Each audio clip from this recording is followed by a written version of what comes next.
Bismillahirrahmanirrahim. Assalamualaikum warahmatullahi wabarakatuh. Perkenalkan, nama saya Nadia Dewi Asmana, NIM 19086040 dengan mata kuliah seminar. Baiklah, di sini saya akan menjelaskan sedikit tentang webinar saya, yaitu pembelajaran PENJAS di masa pandemi COVID-19.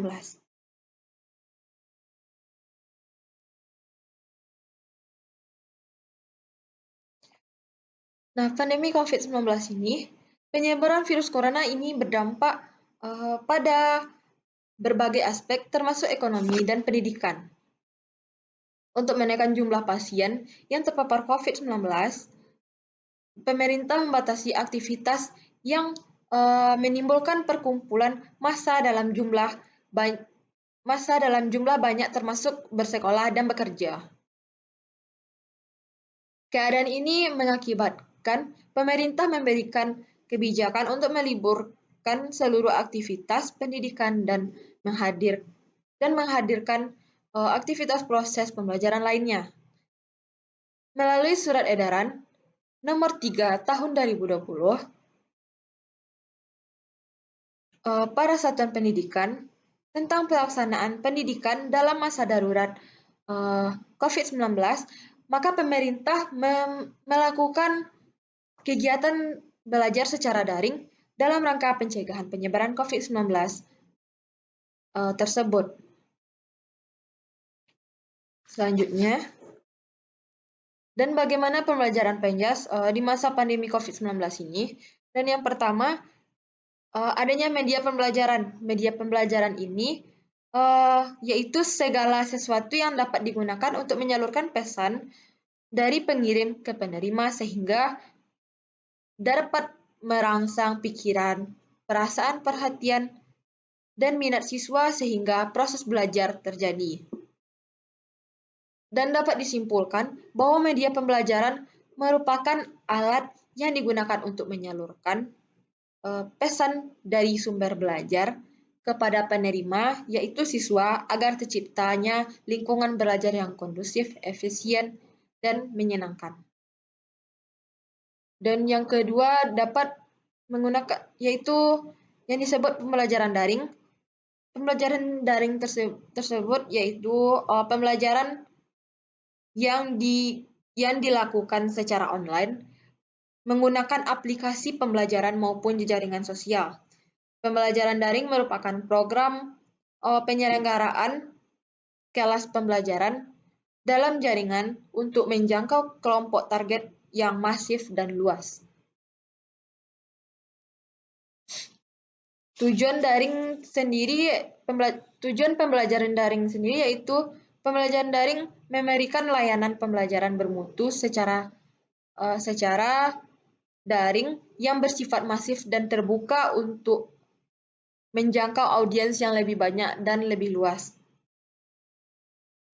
Manfaat pembelajaran daring yaitu dengan adanya e-learning. Yang pertama, dengan adanya e-learning, maka dapat mempersingkat waktu pembelajaran dan membuat biaya studi lebih ekonomis. Dan yang kedua, e-learning mempermudah interaksi antara peserta didik dengan bahan materi. Yang ketiga, peserta didik dapat saling berbagi informasi dan dapat mengakses bahan-bahan belajar setiap saat dan berulang-ulang. Dengan kondisi yang demikian, peserta didik dapat lebih memantapkan penguasaannya terhadap materi dalam pembelajaran tersebut. Dan yang keempat, manfaat dari pembelajaran daring yaitu dengan e-learning proses pembelajaran atau pengembangan pengetahuan tidak hanya terjadi di dalam ruangan kelas saja, tetapi dengan bantuan peralatan komputer dan jaringan, para siswa dapat secara aktif dilibatkan dalam proses belajar mengajar ini. Selanjutnya, ada 4 strategi memperlancar pembelajaran PJOK saat pandemi tersebut. Yang pertama yaitu keterlibatan orang tua. Ketika dalam proses belajar dari rumah, orang tua memiliki fungsi yang yakni sebagai pendamping sekaligus contoh. itu peran orang tua tentu sangat besar sekali sebab guru tidak bisa mengawasi secara maksimal. Dan yang kedua, pemanfaatan teknologi. Pemanfaatan teknologi dalam melakukan pembelajaran daring pasti semua orang tidak lepas dari pemantapan teknologi dan jaringan internet. Karenanya, pembelajaran jarak jauh atau belajar dari rumah bisa menggunakan berbagai media komunikasi yang dapat digunakan sebagai alat penyampaian pembelajaran. Selanjutnya yang ketiga, penerapan hidup sehat. Penerapan hidup sehat dalam mata pelajaran PJOK ini sangat berkaitan dengan penerapan hidup sehat tersebut. Karena dalam pokok materi dasar langsung tertera tentang kehidupan pola hidup sehat. Dan ini sangat berguna sekali pada masa pandemi COVID-19 ini. Semua orang harus sehat, tentu agar terhindar dari COVID-19 tersebut. Dan tentunya hindarilah kerumunan di luar. Nah, yang keempat, aspek afektif. Aspek afektif tak kalah penting. Dan ini sangat penting menjadi acuan utama dalam pembelajaran PJOK.